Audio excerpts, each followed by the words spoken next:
अभी service tax account, आपको पता है सर्विस टैक्स हर साल चेंज होता है। तो मान लीजिए अभी का सर्विस टैक्स जो है वो कुछ इस तरह से है।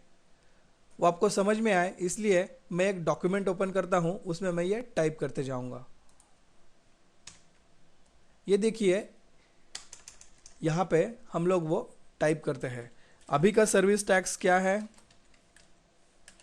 मान लीजिए अभी जो सर्विस टैक्स है, आप अपने फाइनेंशियल कंसल्टेंट या फिर टैक्स कंसल्टेंट जो है उनसे डिस्कशन करके आपका जो बिजनेस लाइन है उसके लिए करंट टैक्स लायबिलिटीज़ क्या है वो समझा के लीजिए, और उसके अकॉर्डिंग आपको टैक्स अकाउंट्स टर्बो कैश में क्रिएट करने पड़ेंगे।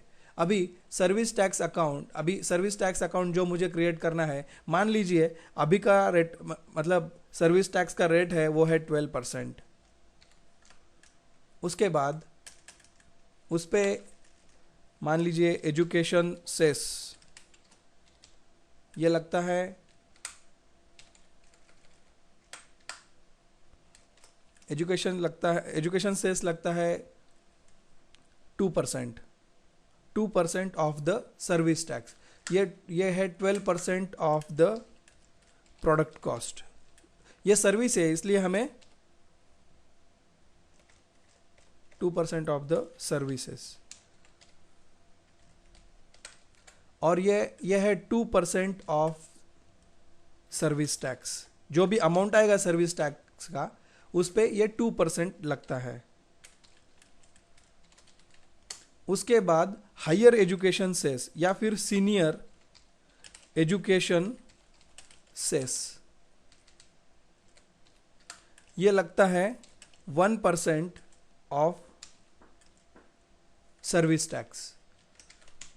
तो ये टोटल ये 3 हो जाता है। तो इसका अगर आप कैलकुलेशन करो तो ये 2% of the services provided, 2% of the service tax. तो इसका कैलकुलेशन जो होता है वो होता है एक्चुअल सेल्स पे 0.24%, और इसका कैलकुलेशन जो होता है वो 0.12% of the sales of the services.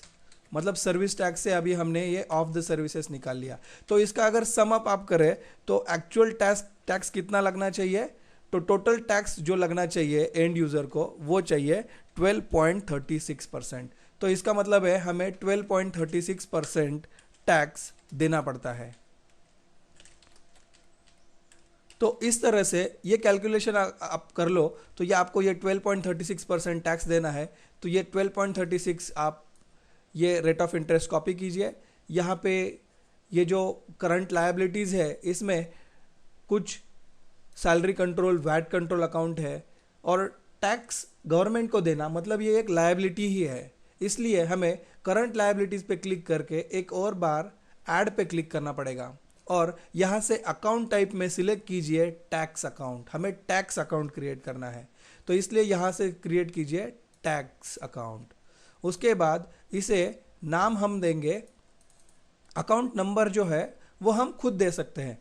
तो यहाँ पे मैं इसको सर्विस टैक्स को नंबर देता हूँ, कुछ अलग चाहिए नंबर हर टैक्स अकाउंट के लिए, हर इसके लिए अलग अलग नंबर रहता है। अभी देखिए यहाँ पे वैट कंट्रोल के लिए 950, वैसे ही सैलरीज अकाउंट के लिए 920 ऐसे अकाउंट नंबर है। तो मैं इसको 930 से शुरू कर देता हूँ, तो ये हो जाएगा 930।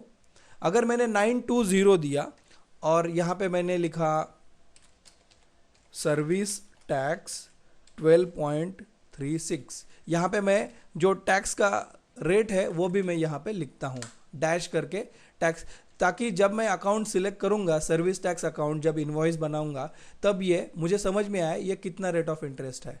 जब मैं सेव पे क्लिक करूँगा तो देखिए अभी क्या एरर आता है, 9200 अकाउंट कोड ऑलरेडी एग्जिस्ट। मतलब ये 9200 ये account code salaries control account के लिए है, तो मुझे कुछ डिफरेंट अकाउंट नंबर यहाँ पे देना पड़ता है। अगर मैंने 930 दिया और सेव पे क्लिक किया तो ये देखिए यहाँ पे सर्विस टैक्स 12.36% यहाँ पे क्रिएट हो गया है।